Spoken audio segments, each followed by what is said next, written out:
तब्बल 8 वर्षांनंतर अकोला महापालिकेची निवडणूक पार पडली।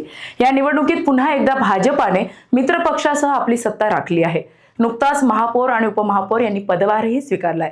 मात्र गेल्या काही वर्षापासून प्रशासक राज असलेल्या अकोला शहरात विकास कामांचा पार बोज वारा उडाला असून विकास कसा साधेल याचं मोठं आव्हान सत्ताधारी भाजपासमोर आहे। नेमकं काय आव्हान असणार आहे पाहूया या स्पेशल रिपोर्टच्या माध्यमातून। सलग 3 वर्ष प्रशासक राज असलेल्या अकोला महापालिकेची निवडणूक अपेक्षेपेक्षा अधिक चुरशीची झाली। 80 जागांसाठी निवडणुकीत मतदारांनी कुठल्याही एका पक्षाला कौल दिला नाही। भाजपने शहर सुधार आघाडी स्थापन करून इतरांच्या पाठिंब्याने सत्ता स्थापन केली। भाजपने सत्तेची गणितं सोडवली असली तरी आता खरी परीक्षा आहे ती अकोलेकरांच्या अपेक्षा पूर्ण करण्याची। होय, गेल्या 8 वर्षांनंतर अकोला महापालिकेची निवडणूक पार पडली।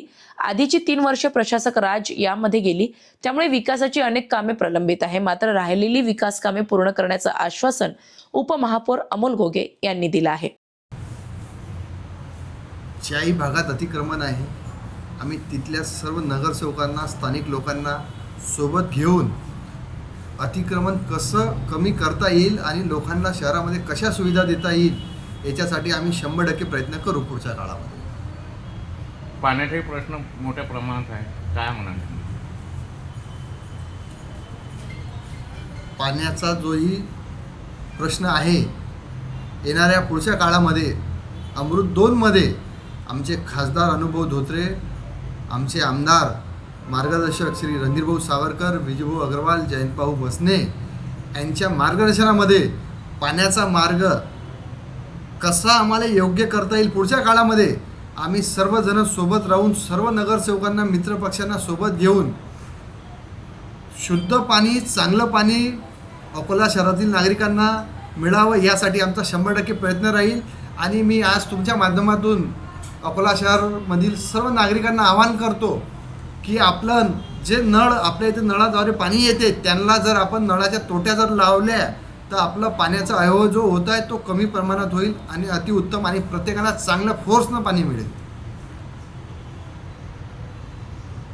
जेही समस्या असतील, ज्याही अधिकाऱ्यांमुळे हे समस्या वाढल्या असतील, आम्ही त्याही अधिकाऱ्यांना पुढच्या काळामध्ये आम्ही कोणाला माफी देणार नाही।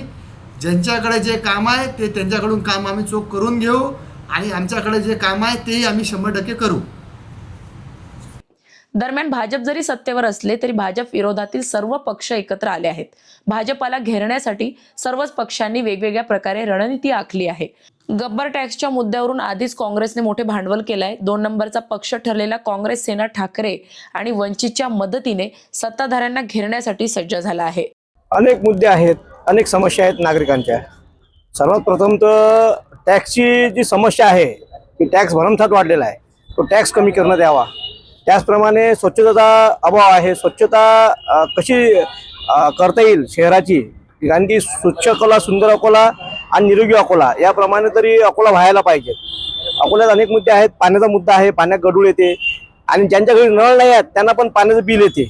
त्यामुळे अनेक मुद्दे आहेत, आरोग्याचा मुद्दा आहे, शिक्षणाचा मुद्दा आहे, अनेक मुद्द्यावर आम्ही सभागृहात आमची भूमिका मांडू। आम्ही संविधान मार्गाने आमचा त्याकरता आम्ही न्याय मागू। देशासह राज्यात आणि अकोल्यातही भाजप सत्तेवर आहे। अकोल्याला स्मार्ट सिटी करू असा दावा करून सत्तेवर आलेले भाजप आणि मित्रपक्ष आता अकोल्याची स्मार्ट सिटी करतील का असा सवाल सामान्य नागरिक विचारत आहेत।